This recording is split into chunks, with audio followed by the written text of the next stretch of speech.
They will dig into your past, do anything to defame you. There's such a thing called anti-Semitism, and that goes against our Constitution. You know why? I don't think it's against the Constitution. If every anti-Semite lost their citizenship, we'd probably only have about a fourth or half of the country left. Well, just put it this way. We're on to you guys, and it's always July on the media. I'll talk to you later.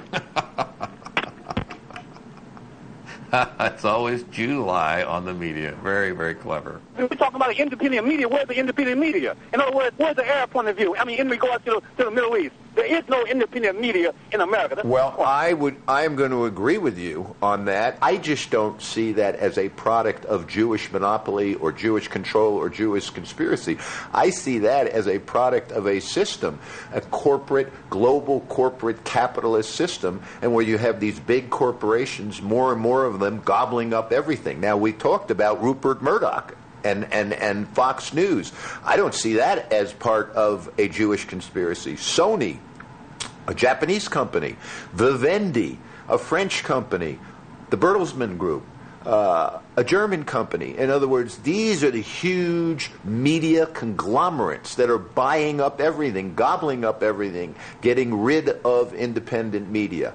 I don't see that as part of a Jewish conspiracy. It's good to hear the voice of one of the SOBs that's doing it on your show. But they never give us a fair... Tell us what you really think, They Rick. never give us a fair shot. I want equal representation for black on white crimes. And 90% of the interracial crime in this country, my friend, is black on white. But you would never know that from watching you people in the media, and I despise you. I guess to, kind of just sum up how I just see the protocols, I would have to say that it is the big lie. And what is the big lie? The big lie is always looking for someone else to blame. So my simple take on it is, stop blaming us, stop blaming the Jews, and look at yourself.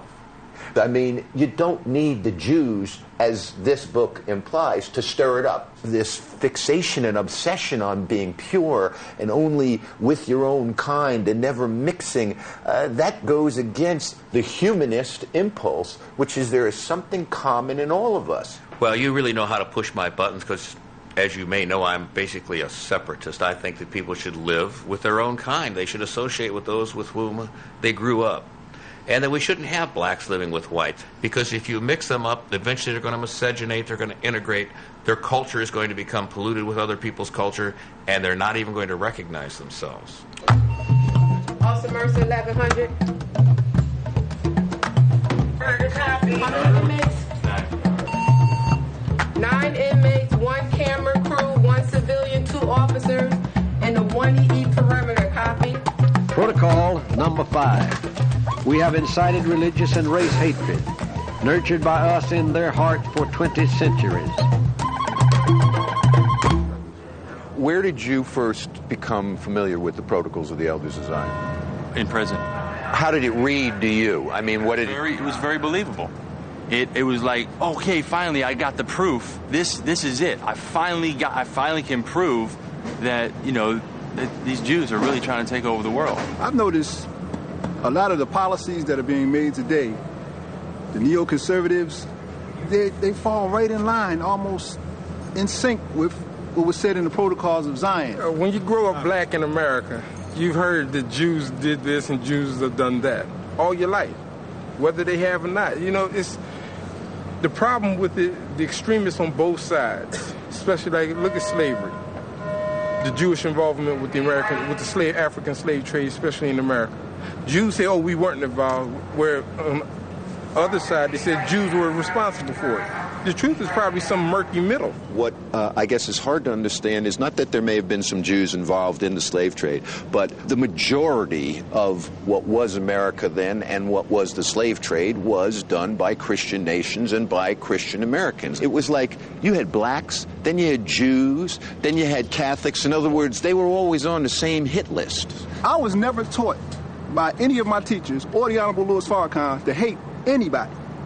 We were always taught self first. I believe in positivity. I believe it doesn't matter what you believe in. There are scumbags in all creeds and all colors. I think a lot of time people they'll take the step from pro-self into anti-other without being able to just be pro-self. Well, separatism in itself, propagate supremacy. Because what happens is, as you start separating, you start saying, okay, we're different, and we're different because we're better. And by the way, we did not start separation. We didn't tell, when we came over here on them boats, the Caucasians was on the top, we was locked down the bottom. But reparations is not man's idea, it's God's idea. Right, but with all that energy wasted pointing the finger, saying it's the Jews, it's the crackers. You're the one to do that. I'm not pointing any fingers. Mm-hmm. Let me just say this. Conversation is not combat to me. I don't have to win no conversation. I don't have to win no argument. I'm not trying to impose my views on somebody. You know what I mean? Hating you doesn't make me be able to play basketball or read another language or get out of prison. There's this thing written on money, e pluribus unum, out of many one. If you can find unity between different groups, you are stronger. And so the ideal that we can live together, that black and white, that Latin and Asian, that Jew and Gentile I have not abandoned. I'm just saying, and I think there's a strength. When you find that, there can be a strength. In the Quran, there's an ayat or verse that says we created different nations and tribes so mankind would know each other, not that they would revile or despise each other. Now, most people may not live up to that, but this is what the teachings are from God himself. Our visit to Trenton State Prison was set up by my father and Eric Daniels.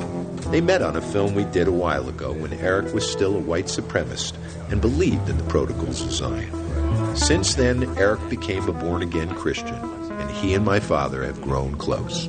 It's good to see you. It's been a while since the old days, and you're looking good. The old days? Well, we go back a long way. So this is where you grew up? Absolutely. And I'll never forget this. When I walked to Hebrew school, I was 10 or 11. I used to walk up there, and I went past the church. And one day, coming back from Hebrew school, at that church, I stopped. And I thought to myself, if there's a God, and I insult this God, I'll get struck down. So I'm going to take a chance, and I'm going to say, and I said, God, go to hell. And I waited, and nothing happened, and that did it. From that day on, I was what you would call an atheist. An atheist at the age of 10 or 11.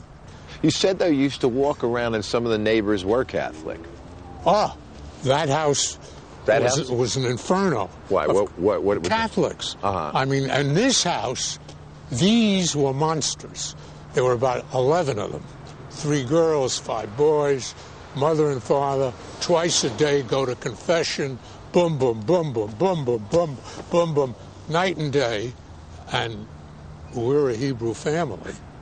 And those sons are bitches, in my opinion. They never let me, Jew boy, Christ killer. I mean, the same on and on and on and on. It was like having a curse. A curse was on my soul. Anti-Semitism, it wasn't like you had it was in the atmosphere. You didn't have to explain it, because in those days, that was when the Catholic Church was actively anti-Semitic. And you said you used to hear some of the radio broadcasts as a kid? Right. I mean, there was a regular, he was called Father Coughlin. I dared you and challenged you to organize so that the people, if not the president, would drive the money changers from the temple, and you did it.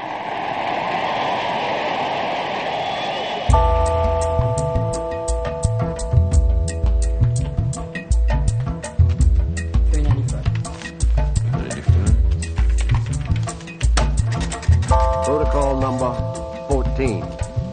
When we become rulers, we will not tolerate the existence of any other religion except our own, which proclaims one God, with whom our fate is bound up because we are the chosen people, and our fate has determined the fate of the world.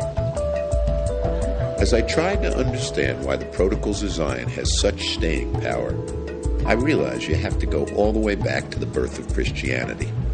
The image of the evil Jewish conspiracy is rooted in the 2,000-year-old deicide charge that the Jews killed Christ. who really killed